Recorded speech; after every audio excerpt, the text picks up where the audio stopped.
F1 Manager 24 Career Mode. Part 2 of Season 3. We're going for 21st or above with both drivers for the Brazilian Grand Prix. Grand Prix.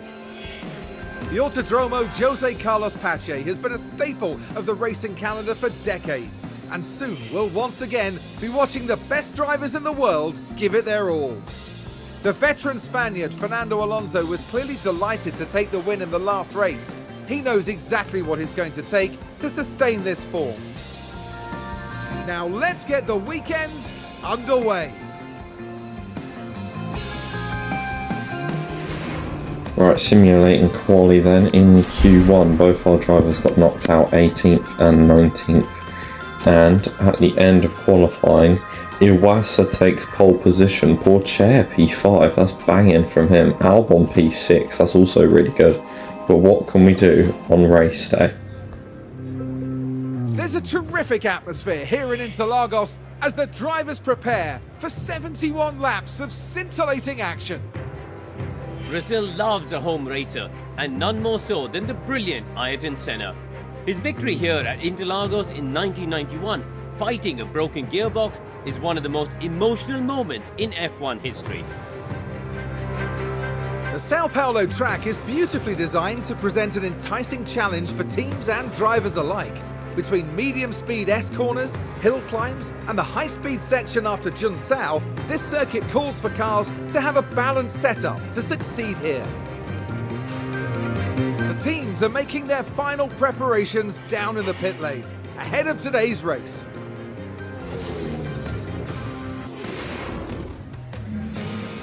A great drive today from Max Verstappen. That was an excellent performance. They set out with a great strategy, and it paid off with an impressive podium finish. A great display of team spirit there, as everyone finally gets the chance to share this moment.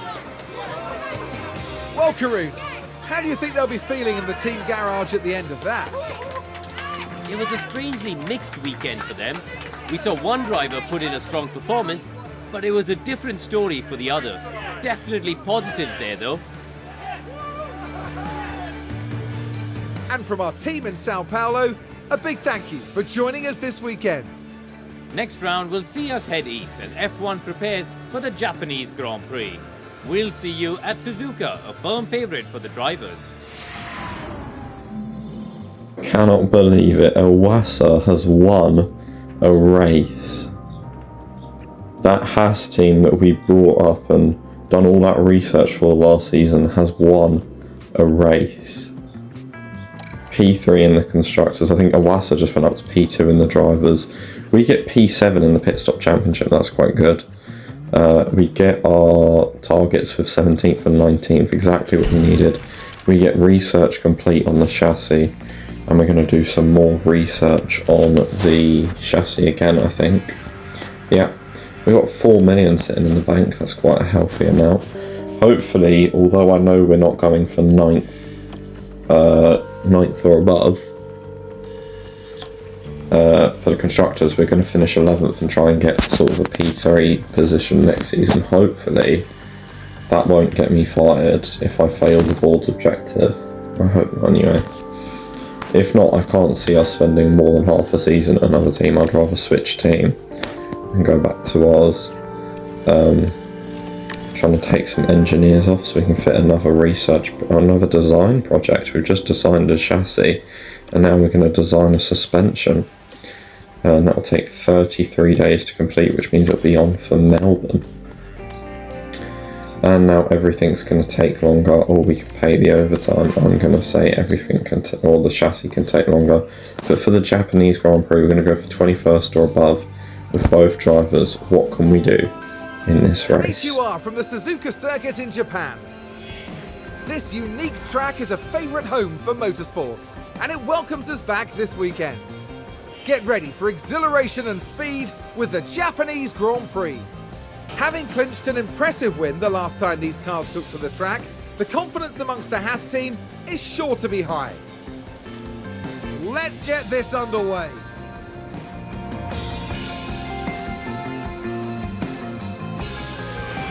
Well, in this qualifying session and in Q1 we get knocked out. P21 and P22, exactly what I expected. Who's going to get pole though? It's Carlos Sainz quickest in Q1, but on pole is Carlos Sainz. Perez gets P3 and Iwasa P8, double Williams top 10, and no kick Saubers in the top 10. But what can we do on race day? It won't be long before we get underway here in Japan with 53 figure of 8 laps around this historic circuit. Anything can happen at Suzuka, as Kimi Raikkonen proved in 2005. The Finn battled all the way from 17th to win. Will we see a similar show of will and talent today, I wonder? Suzuka is a high-speed, high-downforce circuit with unpredictable weather. Drivers need to have total trust in their cars to make the most of this challenging figure of 8 lap. It's race day with the teams and drivers ready and raring to go.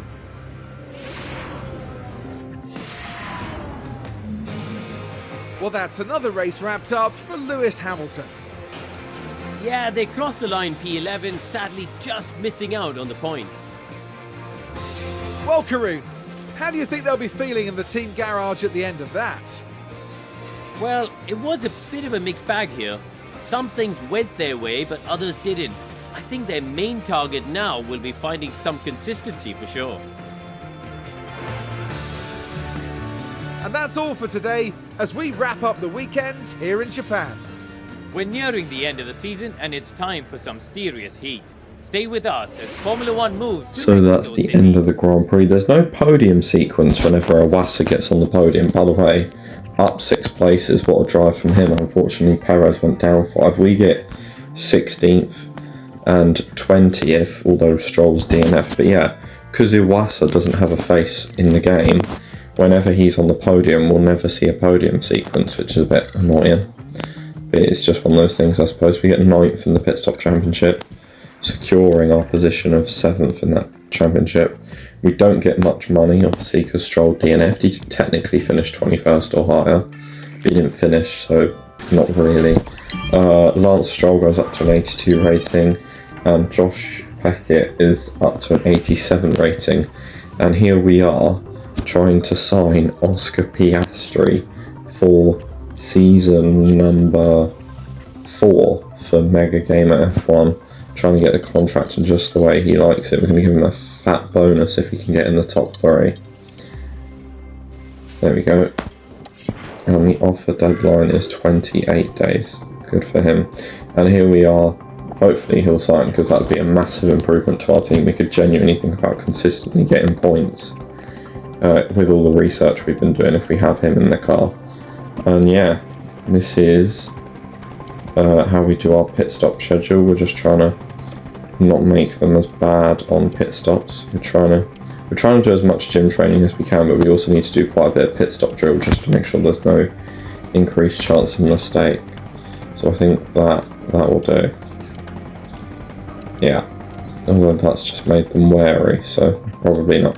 But yeah, that's what we've decided for this training schedule, and we're going to go for 21st or above with both drivers We return once for more the to Mexican hustle and Grand bustle Prix. of Mexico City.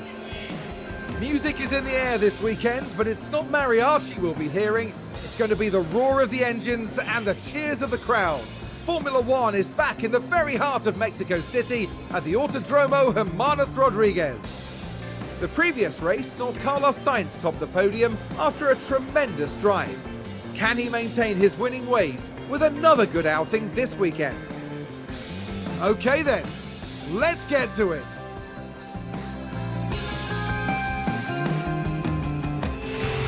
Qualifying 1. What can we do in this qualifying session? It's P22 for Liam Lawson and P20 Perez on top in Q1 at his home Grand Prix. But come the end of Q3, it's Max Verstappen from Carlos Sainz, Paul Chair in the top 10 and Iwasa in the top 6. But what can we do on race It's day? almost time to get things going here in Mexico City as we settle down for 71 laps of breathtaking action. We've seen some unbelievable action around the Autodromo Hermanos Rodriguez in the past. Ferrari's Sebastian Vettel had to fight off both Red Bull drivers only to be demoted off the podium in 2016 in what was a highly controversial moment. Thin air at this elevation means less airflow around the car. Drivers could struggle with cooling their cars and themselves around Mexico City's track. It's a physical test of technology and human endurance alike. The excitement is building, there's electricity in the air, but there's no surprise in that. It's race day.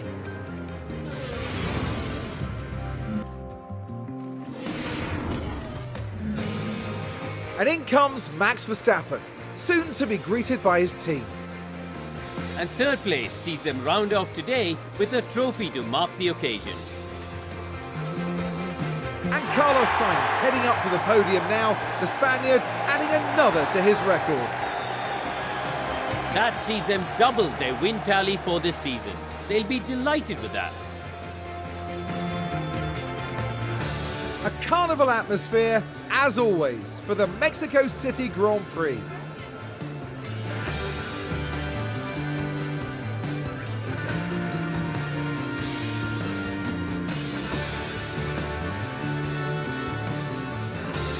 Well, Karun, how do you think they'll be feeling in the team garage at the end of that? It was a strangely mixed weekend for them. We saw one driver put in a strong performance, but it was a different story for the other. Definitely positives there though.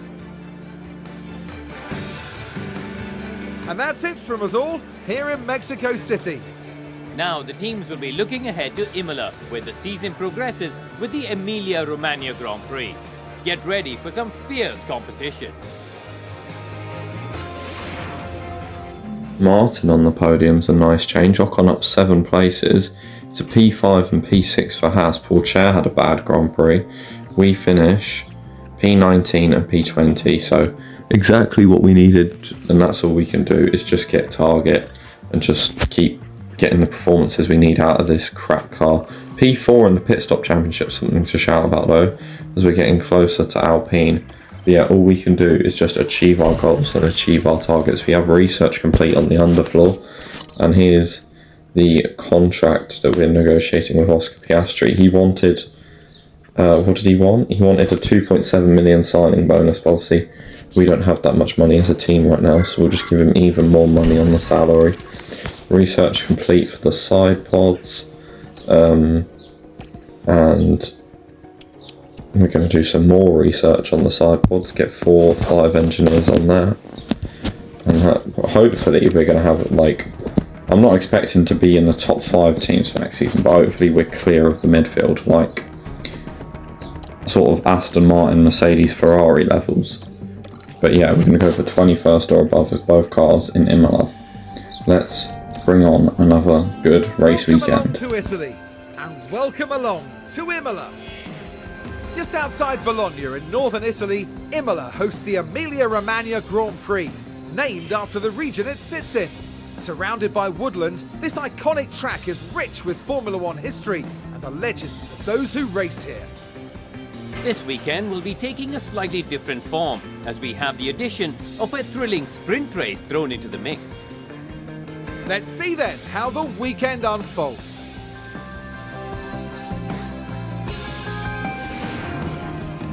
Imola is a sprint weekend just in like 2022. Just in like 2022. Yeah, I suppose that's how you could say that. That's Lawson P22, Stroll P20, Iwasa P1, Haas have an absolute monster of a car. I wonder how their season 4 car will be. P3 and P4 for Haas. For us, and Iwasa wins the sprint race. Perez gets P4. That's a really good race from him. But for us, what do we get in the sprint race? P20 and P21, so exactly what we needed for target. And both drivers were eliminated, P21 and P22 in Q1. Who's going to go on to take pole? It is going to be George Russell, knocked out in Q1 by the way, Max Verstappen, Ocon, Perez, Iwasa, Bottas, Carlos, Albon, Piastri, Charles, Norris, both kicks out in Q2. But let's move on to race day, where hopefully we can get both cars on target. Not long until we get going here in Italy, with 63 laps of hard-fought motor racing. Imola can really reward consistency, as Nigel Mansell showed here in 1992 when he became the first driver to ever win the opening 5 Grand Prix of a season. Imola has no fewer than 4 chicanes, with the Variantes putting a slow-speed corner into every sector around this historic circuit. It's a high downforce track with sharp turns breaking up the straights. Here we are, folks. We're back for another day of scintillating F1 action. It's race day.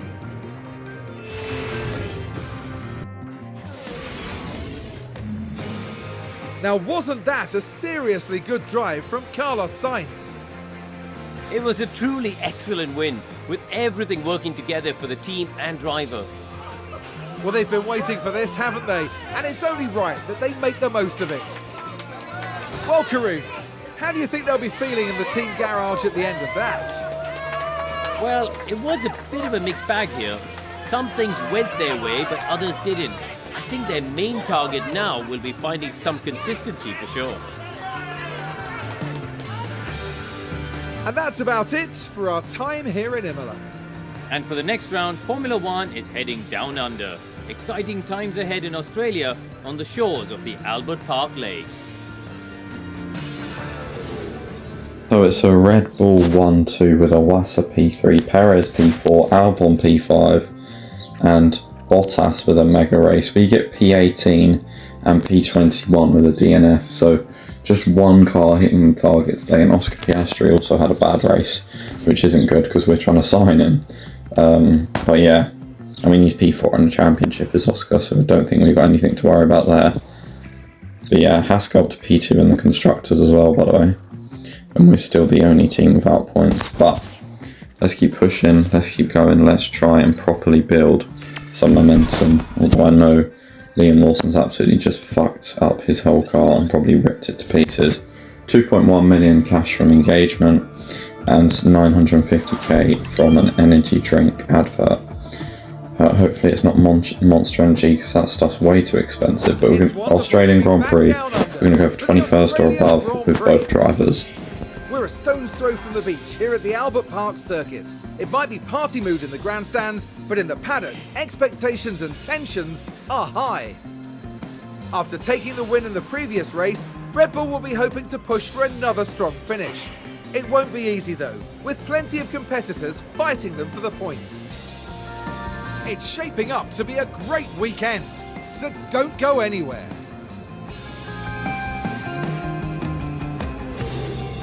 And in here we go, Q1, 19th and 20th, which means both of our cars have actually qualified both Alpines, which is nice. Good to get one over them. Perez is on pole with a Wassa P5. Can't wait to see what this race weekend has in store for us. Hopefully, a solid race. It's been a long race, but there's Kevin Magnussen coming back. It's a P18 finish, and let me assure you, no one wants to find themselves down there. Well, Max Verstappen can add yet another podium to his already impressive record. 4 superb wins to their name now this year, and it's been a pleasure watching them drive. Well, it wasn't exactly a walk in the park, but it was a thrilling weekend here for us all at the Australian Grand Prix.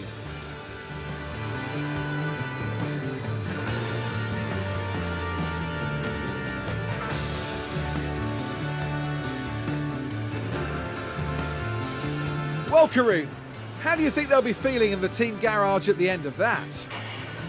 It was a strangely mixed weekend for them. We saw one driver put in a strong performance, but it was a different story for the other. Definitely positives there though. And that's about that for this weekend here in Melbourne. The next round of the season will see Formula One return to the States as the glitz and the glamour of Las Vegas awaits. Fair to say a Williams getting second was not on my bingo card, but fair enough. Daniel Ricciardo gets P6, must have been a crazy race. Lawson P17, Stroll P22 and DNF, which means I think that's 3 races on the trot. One of our cars is DNF, which isn't good.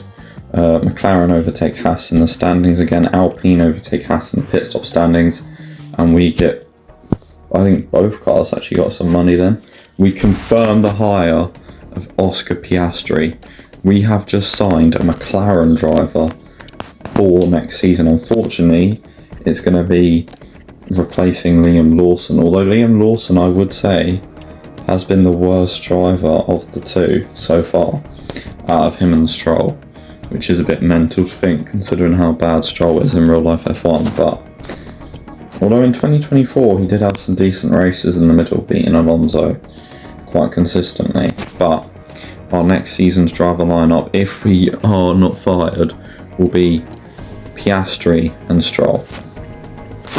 And here we are doing some more research on the front wing, because finally we have some money to research front wing. It's either going to be front wing or rear wing. Nope, we're going to go for underfloor, so ignore everything I've just said. We're going to put half our hours on it. There we go. And 42 wind tunnel hours. I think, right, let's put one engineer on that. I'm going to go for 21st or above for both drivers in the Las Vegas Grand Prix. To the Silver State of Nevada for the Las Vegas Grand Prix. Here we are in the entertainment capital of the world as Formula One prepares to take over the Las Vegas Strip. As night falls, the stars will be coming out, and we're in for a spectacular show both on and off the track.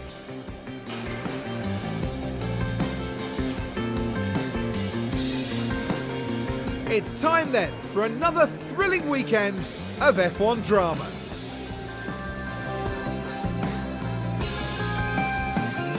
Halfway through the season already, and it's P20 for Stroll, P22 for Lawson.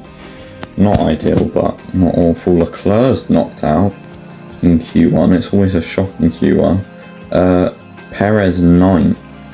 And Iwasa in 11th, so really not a great race for Haas. But what has the race got in store for us? With excitement, and the drivers now ready themselves for 50 laps under the lights. Las Vegas is a super fast street circuit, and the long straight along the dazzling strip could be a tempting and yet challenging place to try and overtake. Formula One's highest speed street circuit promises incredible action up and down the Las Vegas Strip. Racing at night means track temperatures will be lower, so data from Free Practice 2 could be crucial to managing both qualifying and the Grand Prix. It's race day, and final preparations are underway. Yuki Tsunoda makes his way back after the events of that race. Just out of the points today with a P12 finish in the end.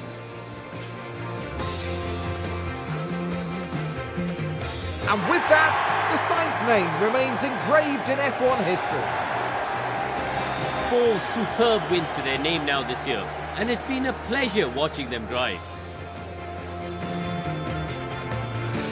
And there's not much that rivals the Las Vegas Grand Prix when it comes to the podium presentation.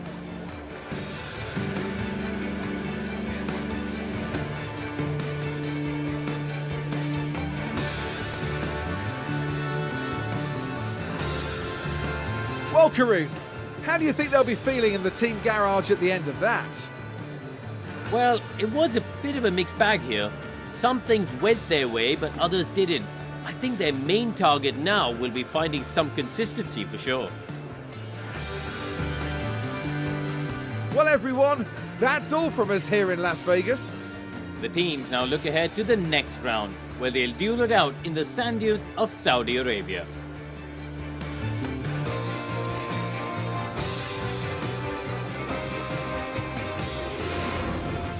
That was one heck of a race. Oscar Piastri on the podium, which is good to see for our new driver for next season getting on the podium. That is going to be the last race of this episode. Pourchaire gets in the points. Lawson up to P17, Perez P20, and the championship standings is getting hot and warm. We don't get in the pit stop championship either. We have started to dip in the pit stop championship, I have started to notice. Aston Martin gained 2 places in that. And we get the contract money. We have a new design on the suspension. We have research complete on the side pods.